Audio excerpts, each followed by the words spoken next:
Coronavirus sends shivers down everybody's spines these days.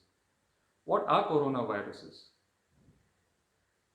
Coronaviruses is a set of viruses which causes respiratory illnesses. It is known as a coronavirus because of the crown-shaped covering it has.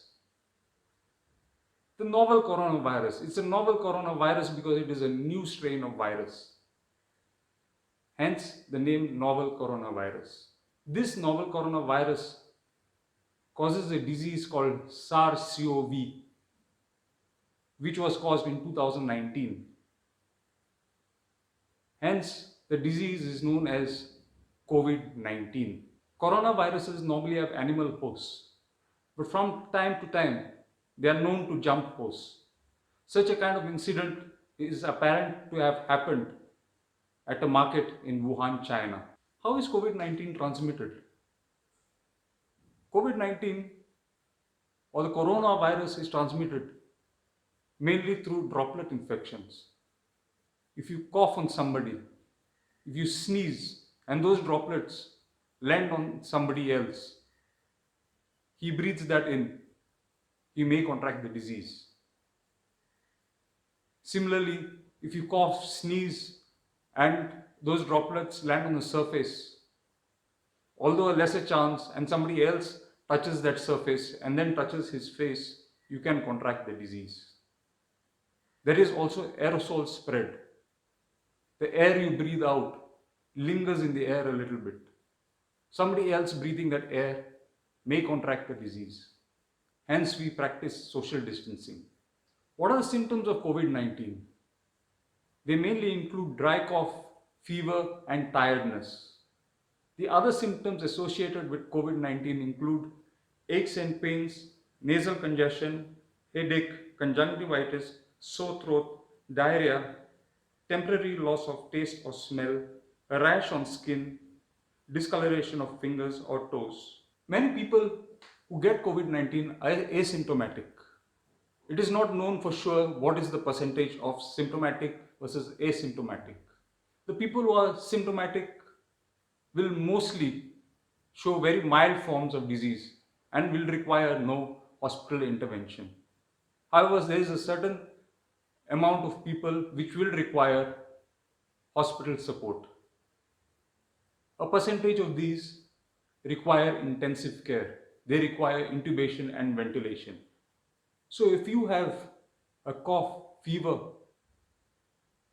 feeling breathless, chest pains, please go immediately to your doctor. What is the treatment for COVID-19? As of today, there isn't any. However, all the stakeholders are on a war footing to look for a vaccine. There's been some good news coming out of the UK.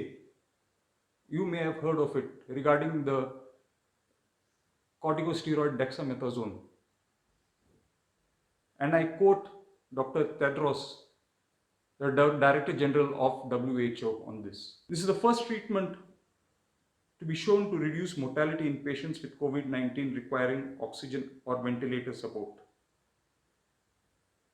This is great news, and I congratulate the government of the UK, the University of Oxford, and the many hospitals and patients in UK who have contributed to this life-saving scientific breakthrough. So as we understand, dexamethasone is used only on patients to improve their outcomes if they are on ventilator support, when they are seriously ill. It is not meant for everybody who has got the illness. It is a supportive treatment for really ill people. So what does this all mean for you? Will you get COVID-19? Maybe. Will you die from COVID-19? Probably not. Let's dive deeper and look at the risk factors. High blood pressure, diabetes, obesity, clogged arteries, cardiovascular disease, kidney damage, chronic lung disease, age over 65, blood disorders, immunocompromised patients, such as those who have recently received chemo and radiotherapy, and those suffering from HIV. See, we can safeguard ourselves from this deadly disease on two levels. One is a social level and the other one is on a personal level. On the social level, we have to listen to the directives of our local governments. They are well informed on the ground situation and know what they are doing. Social precautions such as quarantine, isolation, social distancing, wearing of face masks, avoiding crowded areas. You see, these social measures not only protect you but also protects your fellow human being. In case you have the disease and do not know it, you prevent your fellow human being from contracting it from you. See, on the social level, we have to listen to the directives of the government. But we are not in control of that situation. On a personal level, we are in control of the situation. Let us reorganize these risk factors and analyze them a bit. If you look at the chart, there are mainly two big risk factors. One is age, over 65. The other one is obesity. High blood pressure, diabetes, dyslipidemias, clogged arteries, cardiac disease, kidney disease, liver disease are in actuality a result of both these two.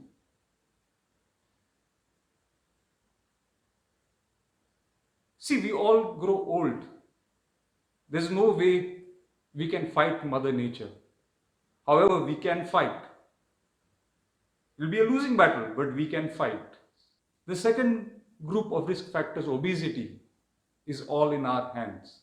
We need to make a lifestyle change. We need to learn to eat right. We need to learn to move and include exercise in our lives.